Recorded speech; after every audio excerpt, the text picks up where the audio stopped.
উঠোনের পথ, না কোনো চাকরি, না কোনো দৈনন্দিন রুটিন। একটা নীরব বাড়ি, যেখানে এখন শুধু নীরবতাই প্রতিধ্বনিত হয়। শেষ পর্যন্ত আমি আমার আসল অস্তিত্বকে খুঁজতে শুরু করলাম। আমি কে? আমি বাড়িটা নিয়েছি ছোট বড় অনেক বিনিয়োগ করেছি, কিন্তু আজ চার দেওয়ালের মধ্যে নিজেকে গুটিয়ে নিয়েছি। সাইকেল থেকে মপেড, মপেড থেকে বাইক, বাইক থেকে গাড়ি, গাড়ি থেকে নতুন গাড়ি। গতি আর স্টাইলের পেছনে ছুটেছি, কিন্তু এখন ধীরে ধীরে চলি, তাও বা একা। কখনো উঠোনে, কখনো নিজের ঘরের ভেতর। প্রকৃতি হাসলো আর জিজ্ঞেস করলো, তুমি কে প্রিয় বন্ধু? আমি বললাম, আমি, শুধু আমি।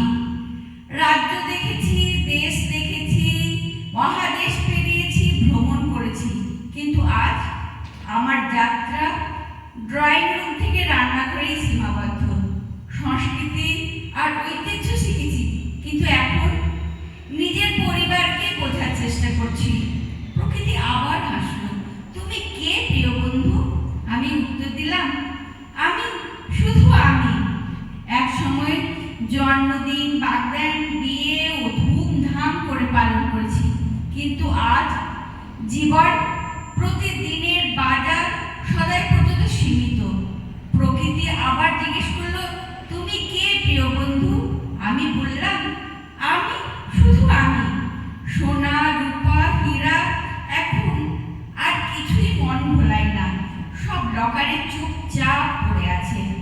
স্যুট, ব্লেজার আলমারিতে সব ঝুলছে, এখন আর পরার ইচ্ছেটাই যেন মরে গেছে। আর এখন আমি নরম সুতির পোশাকেই বাঁচি, সাধারণ আর মুক্ত। একসময় ইংরেজি আর হিন্দি বলতে গর্ব হতো, এখন মায়ের ভাষাতেই শান্তি পায়। কাজের সূত্রে দেশ দেশান্তরে ঘুরেছি, এখন সেই লাভ লোকসানগুলো শুধু স্মৃতির পাল্লায় মাপি। চাকরি করেছি, অফিসারি করেছি, পরিবার করেছি, অসংখ্য সম্পর্ক বানিয়েছি, কিন্তু এখন আমার সবচেয়ে প্রিয় সঙ্গী পাশের বাড়ির সেই স্নেহশীল বয়স্ক মানুষগুলো। একসময় নিয়ম মেনেছি, শিক্ষায় এগিয়েছি, কিন্তু এখন বুঝেছি জীবনে আসল অর্থ কি। জীবনের প্রকৃত উত্থান পতনের পরে একটা শান্ত মুহূর্ত। আমার আত্মা ফিস ফিস করে বলল, এবার যথেষ্ট, প্রস্তুত হও হে পথিক, শেষ যাত্রার প্রস্তুতি নাও। প্রকৃতি আবার একবার হাসি মুখে জিজ্ঞেস করলো, তুমি কে প্রিয় বন্ধু? আমি উত্তর দিলাম, হে প্রকৃতি, তোমার মধ্যেই আমি, আর আমার মধ্যেই তুমি। এক সময় আমি আকাশে উড়তাম, এখন মাটিতে সম্মানের স্পর্শ করি। আমাকে ক্ষমা করো, আরো একবার সুযোগ দাও বাঁচার। টাকা রোজগারের যন্ত্র হয়ে নয়, একজন সত্যিকারের মানুষ হয়ে, মূল্যবোধ নিয়ে, পরিবার আর সমাজের সঙ্গে বাঁচতে আপনত্বকে নিয়ে, ভালোবাসা